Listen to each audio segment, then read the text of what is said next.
Hi guys, I'm Ritu and with me as always Mangalam. Mangalam, growing up, you had two kinds of eaters. There were people like you, the vegetarians, and there were people like me, the non-vegetarians. But what have you today? I mean, there's vegans, there's pescatarians. There's eggitarians, people who are vegetarian but eat only egg, make that exception. There's lacto-vegetarians, there's evo-vegetarians, or I don't even know the kind of tarians that exist now. It's just... A lot of them are actually annoying as well. But, to be very honest, I eat vegetarian food and the only egg I consume are in desserts. Well, I don't know what category that you fall into. Desertarian. But you know what? The fact of the matter is these evolving diet preferences, the health consciousness and rising awareness for climate change, all of this has given rise to a food revolution of sorts, and that is what we're going to discuss today on Mad About Markets. And you know what? These ingredients for success of this food revolution, you have the new protein options which are based on plants, which are microorganisms, fermentation and cultivated through animal cells. So these are the kinds of alternative protein products which aim to, one, mimic the look, the feel, and the nutritional profile of your regular animal-based meats and products. And that is what we're going to discuss today. The big question, how big is the market? How large is this alternate protein market? What pace is it growing at and how quickly will it get to the critical mass that we're talking about? Well, the world's consumers love animal-based proteins, so much so that in 2020, we ate nearly 574 million metric tons worth of meat, seafood, dairy and eggs. That's almost 75 kilograms per person. That's also the average weight of a human being on Earth. The total protein consumption was 587 million tons, of which 13 million metric tons was alternate proteins. This is just 2020. But a report by BCG says that this market for alternate proteins, which is the green part that you see here, could grow all the way from 13 million tons to close to 97 million metric tons by 2035. And that's just the base case scenario. The bulk of this, of course, will be plant-based meats at about 69 million metric tons. So that's a lot of plant-based meats that we're talking about. And the plant-based alternatives, actually, if you look at the overall space, the study also finds that the alternative protein forms only 2% of the total animal protein market. So that is the potential for growth, because by 2035, it is expected that they will make up almost 11% of the overall protein market. And that, again, like you said, was a base case scenario, right? In a faster technological innovation scenario where there's full regulatory support, it could speed up growth all the way to 22% in an optimistic scenario. So huge potential for growth from 2% all the way to 22%. On that note, let's bring in our experts on the show today. It's a packed house. We have Deepika Bhan, the President of Packaged Foods at Tata Consumer Products, Ashu Phake, the Vice President and Business Head of Frozen Foods at ITC, Varun Deshpande, who is the Managing Director at the Good Food Institute, are some of the people joining us. That's not all. We also have Sandeep Singh, who is the co-founder of Blue Tribe Foods. Remember, this is the one that has Virat Kohli's investment in it. Shraddha Bhansali, the COO and co-founder at Evo Foods too, will join us here in the studio in just a bit. But let's go across to Varun first. Varun, what according to you is the size of the global alternate protein market, and what according to you again is the potential that it has in India itself? So at the Good Food Institute India, we've seen a lot of projections from the likes of Kearney, UBS, JP Morgan, the companies that kind of size these markets globally. Have said that the plant-based meat market in particular is worth anywhere from about $90 billion to $370 billion globally by the year 2030 or 2035, right? And that's obviously a huge multi-billion-dollar global opportunity. The Indian opportunity within that is also sizable, right? Within this decade, the modeling that we've done indicates that we can get to about anywhere from about 1,800 crores to about 3,000 crores plus just for the domestic consumption of plant-based meat, with additional roughly the same size of export opportunity, right? So if you look at the significant opportunity that we have in India, it's not just for the domestic market, but also to fulfill some of that very large global demand for these products. No, absolutely. And, various studies have various estimates. But Sandeep, let me come to you on that note, because, you've been one of the early players in the market. What is the typical target customer? I mean, are you focusing on the vegetarians who are curious to try this mock meat, or is it non-vegetarians who you think will shift because of various reasons? And who is it a harder sell to? First things first, we are not with the vegetarian population. We believe if vegetarians eat our meat, it's achieving nothing on the global scale. It's not reducing greenhouse emission. It's not saving animals' lives. So we are very clearly for the non-vegetarian only, I would say. Vegetarians are welcome to eat it, but to make an impact, we need the meat-eating consumer to switch to us. Now, of course, you rightly said that unlike the West, we don't eat meat like twice a day, like in the West. So we believe even if somebody's eating meat, say thrice a week, if he switches to Blue Tribe once a week, we have made a positive impact. And there are a lot of people who are very conscious. The consumer and the youth of today are very conscious about the impact on the environment. They are a very discerning set of audiences we have today, consumers we have. So a lot of people who are, they know that what industrial meat does, and they are very conscious, and they would like to kind of reduce the greenhouse emission. The youth is very conscious. So the conscious consumer will switch to this, and they are switching. Ashu, how has the consumer acceptance been, and what are your expansion plans in this space? Plant-based diets, if you look at the portfolio that ITC MasterChef has today, in my plant-based diets portion, there is enough and more for consumers seeking alternates in plant, because the idea is, are we giving consumers enough beyond just paneer as an alternate in the veg space? So in my portfolio, I have products as beetroot kebab. If you look at my kebab range, I have beetroot kebabs, I have a dahi kebab, I have a falafel kebab, which is plant-based in a way, right?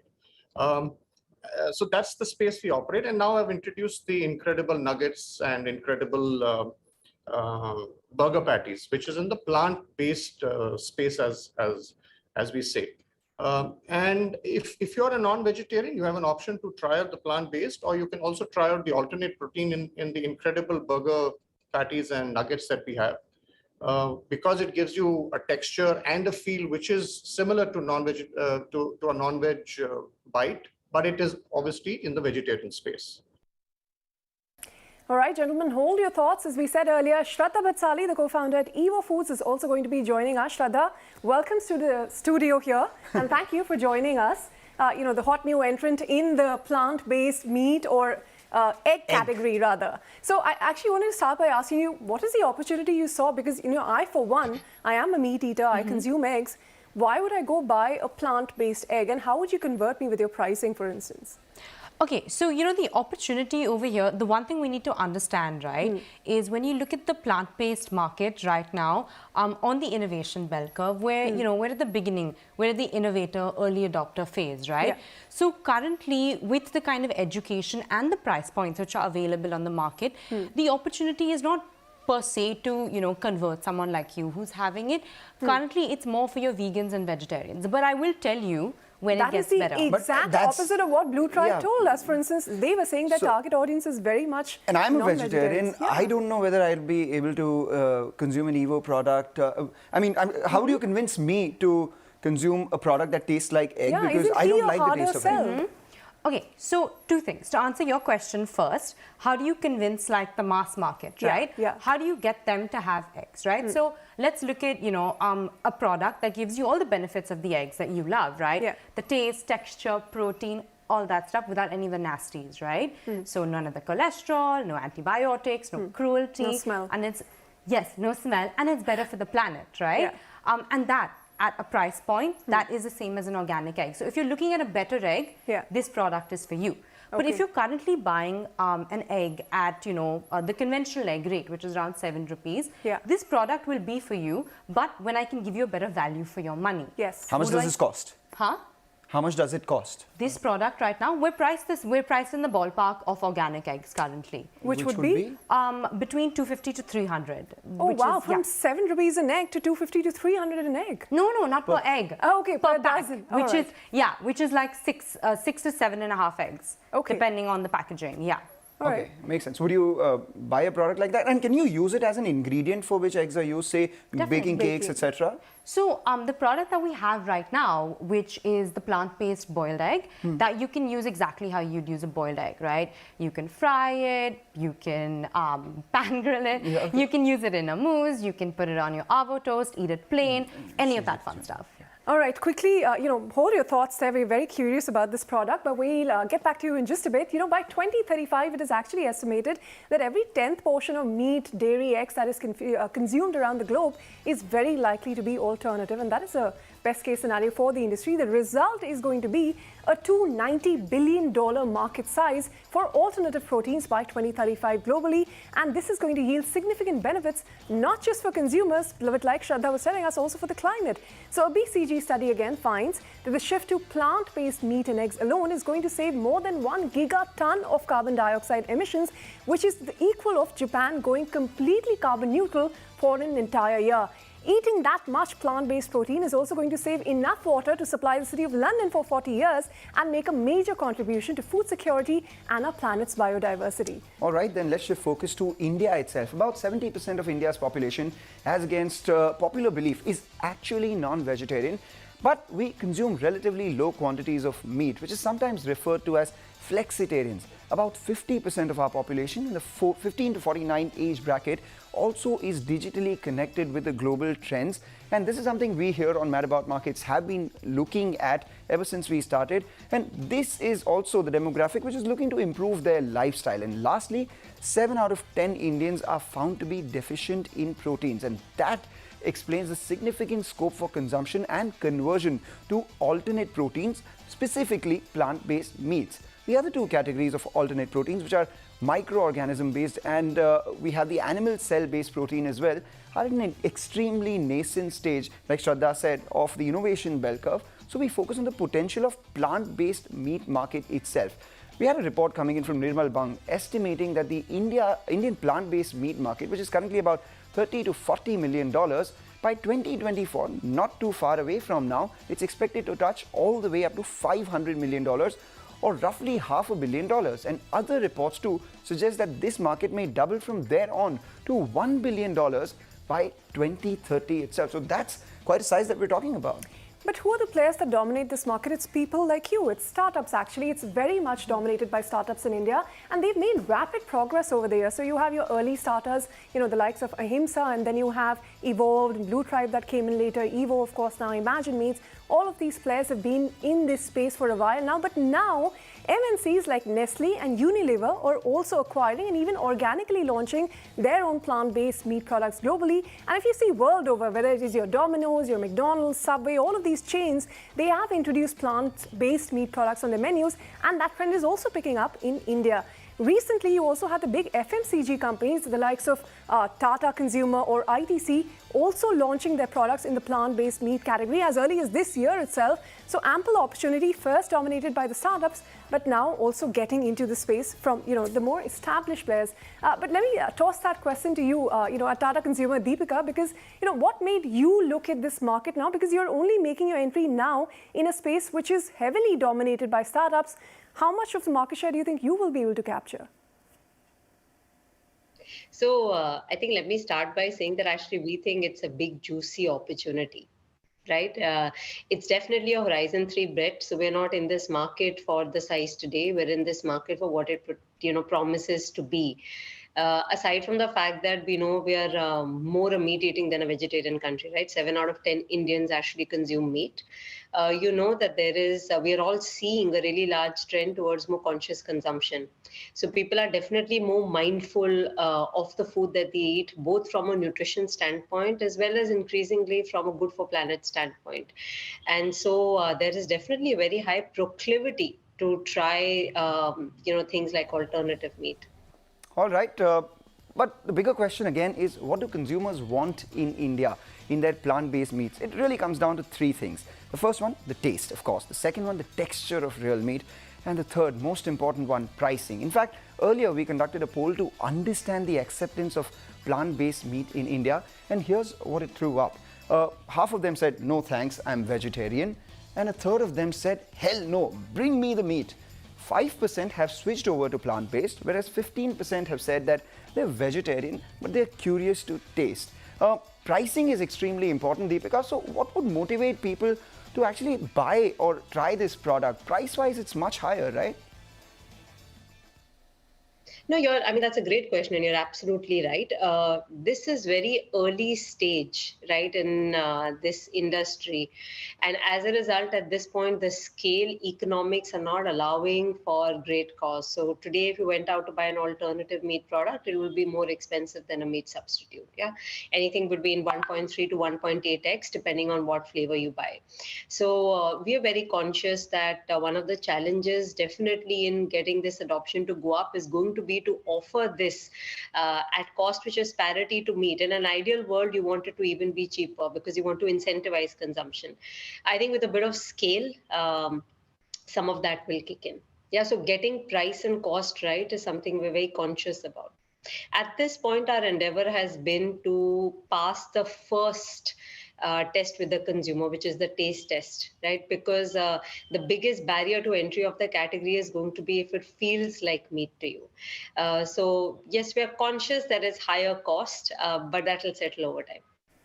All right, Deepika, take your point, but like we said, again, for companies, it also becomes about profitability. And at an innovation scale, you require a lot of investment to get there. So Varun, what has been the investor interest in this space been like outside in India? Is it as high as what we see globally? Yeah, globally, investors have poured in about 11 billion with a B US dollars into this overall smart protein landscape. That includes plant-based foods, but also the other categories like products produced from animal cells or from fungi, etc. In India, there's only been a very minuscule amount that's gone into investment here, right? So we think India can actually be a huge growth market for this. Out of that 11 billion, less than 15 million with an M US dollars have gone into India over the last decade or so. And a lot of that has come within the last couple of years. In fact, we're seeing a lot of market momentum in India. We're seeing something like 40 plus companies across all plant-based industries, that's meat, egg and dairy, plant-based foods, that are being formed, and many of them were formed within the last 18 months and coming to market as we speak. So there is this huge opportunity now, and investors are seeing it positively, especially when they look at, for example, consumers saying, 63% of consumers saying, as I was mentioning, that they would be willing to or extremely willing to replace their meat consumption with a plant-based meat product. That does present an opportunity for a very interesting market for them to invest in. All right, and that brings us to the question to Shraddha. Shraddha, how much money have you raised so far, and do you make any revenue? So we just actually launched. We've raised just under 1 million in our pre-seed round, and we're raising more currently. Like you said, yes, it is pretty capital intensive because we have put in a lot of money into the R&D portion of creating Evo. But yeah, we just launched actually 20 days ago, and the response has been fantastic. Actually, the first day for pre-sales without any ad revenue, we sold 1,000 eggs on the first day, pre-sales. So it's been pretty exciting. It is pretty early to give more concrete numbers, but there's a definite excitement in the market for the product. There is an excitement in the market, but do you think it's going to remain more of a metro phenomenon? Is it really going to be able to become a mass product, especially something as niche as, vegetarian eggs? Okay. So, like I've said before, right, the Indian mentality is a value for money mentality. Yeah, absolutely. Taste is amazing, texture is amazing, but when it comes to tier 2, tier 3 cities, if we cannot compete on price, then we can't really capture mass market, right? Like I said, when it comes to value for money, we need to give the customer a bang for the buck. What does that mean, right? Better nutrition capabilities, better functionality, at the same price point. We need to give them everything and more that their animal product can give them. And how close are you to getting there?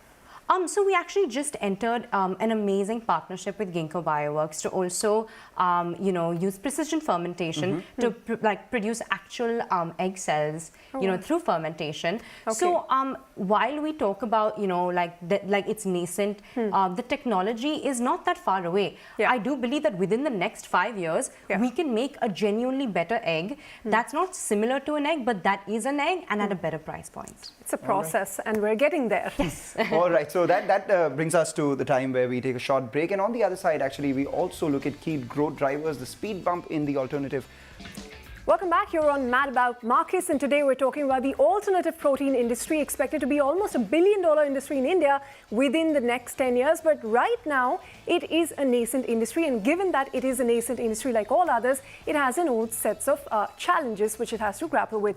So consumer acceptance is the biggest one, where the industry needs to maintain consumers' interest in these alternative proteins and their willingness to adopt to them, which could be impaired by concerns about sustainability, about health and safety. Then, of course, there's always the risk that the industry could be suddenly transformed by an entirely new technology, such as the creation of foods which are not even based on agricultural inputs at all. So that is something they have to keep up with. Proper regulation of how alternative proteins are made, approved and marketed and labeled is also essential at present. And the global regulatory environment, that is still quite vague and fragmented. Of course, it is developing rapidly with the industry as well. And there are other challenges you have, whether it is ingredient and supply chain disruptions, or impact on industries which are dependent on livestock and so on. So the list of challenges is quite large, given that it is a relatively newer industry. So Ashu, actually at ITC, what do you perceive to be the bigger challenges as someone who's just entered this market? I think the first is going to be around awareness, which as a challenge and an opportunity per se, as both in the health space and around sustainability. As that continues to grow, I think people become more aware of the space and therefore seek out alternates. With awareness is also linked the fact that do people know enough of this, the product range available? So accessibility is going to be very important. Getting the product to be accessible to a large number of consumers is going to be key. Third is going to be affordability, Ritu. I mean, it's at this point in time, if you just look at the alternate protein space, it is expensive. It is 2 to 3 times more expensive than the current products available in the market. So you need to crack the affordability piece. And I think the fourth, which for me, which is also is very, very important, is around taste. You can get the other 3 going, but if you don't get the taste right, and if you don't provide consumers with a variety of great tasting products in this space, the format and the category will remain restricted. Take that point: awareness, access, affordability, and most importantly, taste. But Deepika, what according to you, from a Tata consumer standpoint, are the challenges which are unique in India to promote a product like this? We have our own set of challenges, right? First, let me start by saying that there is greater opportunity than there is challenge. But the big challenges for us as we start to grow the category in India, number one is, just helping the consumer form the new habit. Right. So we're very encouraged by consumer studies that say that actually 6 out of 10 consumers are very open to buying an alternative meat product. So, but helping them make this journey, really changing the habit in a country like India. So that's the first. The second is cost. Yeah, so ensuring that we are able to provide this at a cost which is very close to the meat substitutes is going to be a big game changer in being able to get penetration for the category. So these 2, I think, are the top challenges. The third one I'm a bit more confident about, which is taste. So we've got to make this change simple for consumers. It's a big change. So as far as the consumer is concerned, the product should taste as good as your meat product does. And I think that's what we're very conscious about. All right, and that brings us to the bigger question: can alternative proteins be true mass-based products in the future here or not? And we pose this question to both Sandeep as well as Ashu. Sandeep, take it away. Being a mass market, company was going to take time for us. I would say we are at least 5 years away from that.